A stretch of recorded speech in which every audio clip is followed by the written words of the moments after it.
तो दोस्तों आज हम लेकर आए हैं यहाँ से रेलवे का 10 इंपॉर्टेंट क्वेश्चन आपका 10 मिनट शो वाला 10 मिनट्स आपका शो में। इसमें क्या होता है कि 2024 और 2025 में जो आपका रेलवे में जो भी एग्ज़ाम हुआ है, जिस भी एएलपी हो, एनटीपीसी हो या अंडर ग्रेजुएट में, उसका जो इंपॉर्टेंट मैथ होता है, जो काफ़ी रिपीटेड क्वेश्चन हो रहा है, उसी को लाया जाता है। उसका सॉल्यूशन आपका कराया जाता है, वो भी ट्रिक के साथ, और कॉन्सेप्ट तो आपका एकदम चलेगा इसमें। तो यहाँ से देखिए, पहला जो क्वेश्चन है यहाँ से माध्यिका निकालना है। तो माध्यिका में देखिए आपको बस यहाँ से देखते रहना है, बस, और कुछ नहीं करना है। तो यहाँ से देखिए माध्यिका में क्या करना रहता है, पहले संख्या को गिन लेते हैं, को है। तो 1 2 3 4 5 6 7 8 9, 9 संख्या है। और 9 संख्या में आपको क्या करना है, देखिए आपको आरोही आरोही क्रम में आपको लिखना है। आरोही क्रम में आपको पता होगा सबसे छोटा लिखा जाता है, और छोटा बड़ा, छोटा मतलब उस सबसे बड़ा लास्ट में होगा। तो यहाँ से देखिए 9 वो है संख्या। तो यहाँ से देखिए आपको 4 लेना पड़ेगा, इधर से 4 और फिर इधर से 4। जो पाँचवा होगा वही माध्यिका आपका होता है। 5 नंबर जो होता है वही माध्यिका होता है। तो यहाँ से देखिए सबसे छोटा हम लोग लेंगे तो इसमें 8 है, सबसे छोटा 8 है, तो 8 हो जाएगा।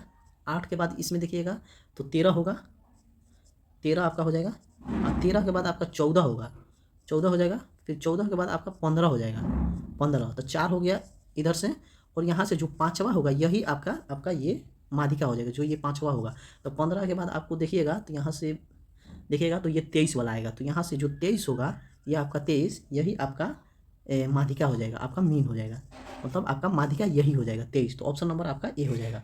कोई भी दिक्कत होगा तो कमेंट करके जरूर बताइएगा क्वेश्चन में।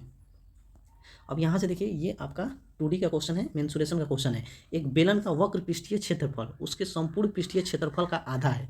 यदि उसका ऊंचाई हाइट दिया हुआ है तो व्यास ज्ञात करना है। तो यहाँ से देखिए बेलन का वक्र पृष्ठीय क्षेत्रफल आपका होता है 2πr/h। अब बाटा हो जाएगा उसके संपूर्ण पृष्ठीय क्षेत्रफल का आधा है। तो संपूर्ण पृष्ठीय क्षेत्रफल क्या होता है 2πr+h। आपको ये फॉर्मूला याद होगा, उसका आधा तो 1/2 हो जाएगा। तो यहाँ से देखिए ये 2πrh और 2πrh कट जाएगा, तो क्या बचेगा, यहाँ से बच जाएगा h बाई आपका हो जाएगा r प्लस आपका h। थोड़ा सा इसको बड़ा कर लेते हैं पेन। तो यहाँ से हो जाएगा आपका h/r, अब बटा 1/2 हो जाएगा। तो यहाँ से देखिए आपका हाइट कितना दिया हुआ है 195 दिया हुआ है, 195 आपका हाइट दिया हुआ है। और यहाँ से देखिए ऐसे देखिए यहाँ से घबरा गया है, थोड़ा रुकिए। तो यहाँ से देखिए h बाई आपका हो जाएगा r+h बराबर 1/2। हाइट कितना दिया है 1, तो यहाँ पर भी हाइट कितना होगा 1, और त्रिज्या का मान कितना हो जाएगा 1, तभी तो 2 हो जाएगा। तो यहाँ से एक का मान कितना जाएगा 195। तो यहाँ से r कितना आ जाएगा, तो 195 आ जाएगा r भी। तो यहाँ से आपका व्यास बचा है, तो यहाँ से व्यास कितना होगा r बराबर आपका d बराबर कितना होगा 2r। तो यहाँ से r का वैल्यू कितना है 2 गुने 195। तो यहाँ से बस गुना करना है 10 18 19 और 2 1 3, आपका 390 हो जाएगा। ऑप्शन नंबर आपका सी हो जाएगा। देखिए अगला क्वेश्चन है, ये भी आपका मेंसुरेशन का क्वेश्चन है। सबसे बड़े वृत्त की परिधि ज्ञात करें। यहाँ से परिधि ज्ञात करना है, ज्ञात करिए जिसने आपका 114 मीटर और 163 मीटर बीमा वाले आयत के अंतर्निहित किया जाता है। मतलब कि एक ऐसा वृत्त है यहाँ से, इसके अंदर एक वृत्त बनाया गया है, देखिए जिसमें 114 मीटर आपका ये आपका लेंथ हो गया 114 मीटर, और ये आपका जो चौड़ाई हो गया वो 63 मीटर हो गया। तो वो पूछा है वृत्त की परिधि। तो वृत्त की परिधि क्या होता है, परिधि यहाँ से परिधि होता है आपका 2πr। तो यहाँ से देखिए बस यहाँ से r का मान तो यही ना हो जाएगा 63, त्रिज्या का आधा हो जाता है, ये आपका आधा हो जाएगा। तो ये पूरा होता है, मतलब ऐसे घेर कर वृत्त इसमें पूरा होगा, तो ये आपका आधा हो जाएगा। त्रिज्या का आधा जो होता है r/ ये आपका 2 हो जाएगा। तो ये आपका d है, मतलब कि आपका व्यास यही है d। तो यहाँ से r कितना हो जाएगा, r बराबर 63 बटा आपका 2 हो जाएगा ना। ये आपका d दिया है, व्यास दिया है पूरा, तो इसका आधा ले लेंगे तो यहाँ से r/2 हो जाएगा। तो यहाँ से 2 गुने आपका 22 बटा आपका 7 हो जाएगा, और यहाँ से 63 बटा 2, तो 2 से 2 कट जाएगा, 7 9 63। तो 9 दूनी 18, 9 दूनी 18 19, 198। ऑप्शन नंबर आपका बी हो जाएगा। देखिए अगला क्वेश्चन है, ये काफ़ी इंपॉर्टेंट क्वेश्चन है। ये क्वेश्चन काफ़ी रिपीटेड हो रहा है। देखिए जितेश ने एक वस्तु को 11% हानि पर बेचा, मतलब 11% में हानि पर बेचा। उसने वस्तु को 5% कम में खरीदा होता है, तो उसे 749 रुपये अधिक बेचा होता है, तो 20% लाभ होता। तो वस्तु का CP हमको ज्ञात करना है। तो देखिए क्या कर रहा है, जितेश ने एक वस्तु को 11% की हानि, मतलब कि 100 रुपये का आपका सामान था, और 11% आपका 81 रुपया में बेचा है, मतलब कि ये आपका हो गया CP।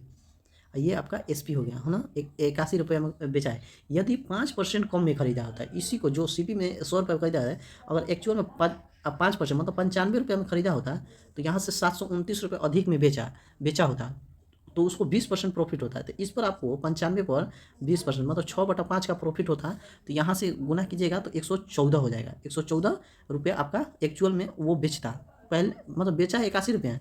अगर कम में 95 में खरीदा होता और इस पर 20% का प्रॉफिट होता, तो बेचता एक्चुअल में 114 रुपये में। तो कितना अधिक में बेचता, ये आपका 25 रुपये अधिक में बेचता है। एक्चुअल में 729 रुपये उसको अधिक मिलता है। तो यहाँ से सीपी निकालना है, यहाँ से क्राइमोल निकालना है सीपी, तो यहाँ से 739/25 गुने आपका 100 हो जाएगा। तो 25 चौका 6, 100 तो 9 चौका 36, यहाँ से यूनिट डिजिट आपका 6 होगा।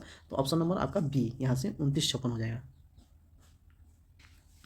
और यहाँ से 5 नंबर जो क्वेश्चन कर रहा है, यहाँ से 5 नंबर क्वेश्चन कर रहा है, निम्नलिखित में से कौन सी संख्या 81, 42 और 541 से विभाज्य है। तो यहाँ से देखिए एनटीपीसी अंडर ग्रेजुएट लेवल का क्वेश्चन है। तो ऑप्शन नंबर आपका सी है, जो 7 से सब विभाज्य है। 81 भी, 42 भी और 541 भी 7 से। अब 5 का विभाज्यता का नियम मतलब कि 5 से विभाज्य होना चाहिए, इसमें कोई भी 5 से विभाज्य नहीं है। 8 का विभाज्यता का नियम अंतिम 3 अंक विभाज्य होना चाहिए, तो यहाँ से कोई भी नहीं है। तो ऑप्शन नंबर सी अकेला है जो सबसे विभाज्य है। और यहाँ से देखिए 6 नंबर क्वेश्चन है, मेंसुरेशन का क्वेश्चन है।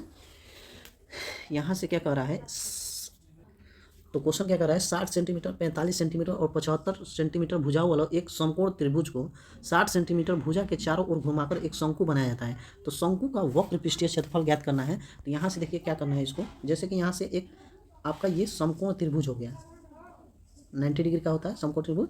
इसका देखिए सबसे बड़ी भुजा आपका हो जाएगा कौन, 75 मीटर, और यहाँ से लंब हो जाएगा 60 मीटर, और यहाँ से आधार हो जाएगा 45 मीटर। तो यहाँ से देखिए क्या करें, भुजाओं को समकोण एक त्रिभुज 60 सेंटीमीटर भुजाओं को चारों ओर घुमाकर, ये जो आपका 60 सेंटीमीटर भुजाओं है, इसको चारों ओर मतलब ऐसे घुमाकर एक शंकु बनाया जाता है। ऐसे एक शंकु बनाया जाता है इस प्रकार शंकु का वक्र पृष्ठीय क्षेत्रफल। तो शंकु का वक्र पृष्ठीय क्षेत्रफल होता है पाई आर एल। तो पाई का मान इसमें नहीं रखा गया है, तो यहाँ से पाई का पाई ऐसे ही छोड़ देंगे। आर कितना हो जाएगा, ये आर आपका आधा हो जाएगा, ये जो आपको दिख रहा है ये आधा आपका पाई का मान हो जाएगा 45। तो 45 एल हो जाएगा, तिर्यक ऊंचाई 75। तो यहाँ से 25 गुना कीजिएगा तो आपका 3375 आपका मीटर आंसर हो, पाई हो जाएगा। पाई 3375 पाई। तो ऑप्शन नंबर आपका बी हो जाएगा। 7 नंबर क्वेश्चन है, एक वस्तु को उसके 500 रुपये अंकित मूल्य पर, मतलब 500 रुपये उसका अंकित मूल्य है, और यहाँ से 20% का छूट देता और 15% के 2 क्रमों छूट देने के बाद उसका एसपी ज्ञात करने। तो 20% का आपको फ्रैक्शन में 4/5 छूट दीजिएगा। तो यहाँ से ये आपका 15% के 17/20 हो जाएगा। तो यहाँ से आपका 100 बार में कटेगा, और ये आपका 20 बार में, 5 बार में कटेगा। तो 20, तो यहाँ से 20 गुने 17 कितना हो जाएगा, 280। तो ऑप्शन नंबर आपका ए हो जाएगा 7 का। 8 नंबर क्वेश्चन क्या कर रहा है, एक गोले का वक्र पृष्ठीय क्षेत्रफल 256 पाई है, तो इसका व्यास ज्ञात करना है। तो यहाँ से गोले का वक्र पृष्ठीय क्षेत्रफल आपको पता होगा, तो ये आप कमेंट कर जरूर बताइए। 8 नंबर जो क्वेश्चन है इसका आंसर, ये सिंपल क्वेश्चन है। तो इसका क्वेश्चन देखिए, इसका फॉर्मूला आता है 4πr², इसका मान दीजिएगा 256 पाई। इसको कमेंट कर जरूर बताइए क्या आंसर होगा। तो यहाँ से अगला क्वेश्चन है, वीर ने 180 दर्जन की दर से कुछ शॉर्पनर खरीदे, मतलब 180 रुपये में वो सीपी किया है दर्जन के हिसाब से। 180 मतलब दर्जन के हिसाब से खरीदा है, 180 रुपये में 12 दर्जन होता है, तो 12 से भाग चल जाएगा, और 23 रुपये प्रति दर्जन के हिसाब से वो बेचा है 23 रुपये। तो यहाँ से बटा 23 हो जाएगा, इसको कटाइएगा तो ये 15 बार में चल जाएगा। तो 15 का चीज़ आपका 23 में बेचा है, तो कितना का प्रॉफिट, 8 का, वो भी 15 पर बेचा है सीपी पर, अगुने 100। तो 5 3 15 और 20, 8 दूनी 16 बटा आपका 3 भाग दीजिएगा, तो 3 5 15, 3 का 9, 3.3। तो ऑप्शन नंबर आपका डी हो जाएगा, ये आपका ऑप्शन नंबर आपका डी हो जाएगा। अगला क्वेश्चन आते हैं, लास्ट क्वेश्चन है यहाँ से 10 नंबर क्वेश्चन का करा है, यदि 9 और 60 का तृतीय अनुपाती x है तो x का मान ज्ञात करें। तो तृतीय अनुपाती का फॉर्मूला क्या होता है, तो b² a। तो b² 60 गुने 60 बटा आपका 9, तो 3 का 9, 3 दूनी 20, और ये आपका 20 हो जाएगा। तो आपका 400 आंसर हो जाएगा, कटा कर देख लीजिएगा, ऑप्शन नंबर आपका बी हो जाएगा 400। तो वीडियो पसंद नहीं हो तो लाइक शेयर और कमेंट जरूर कीजिएगा।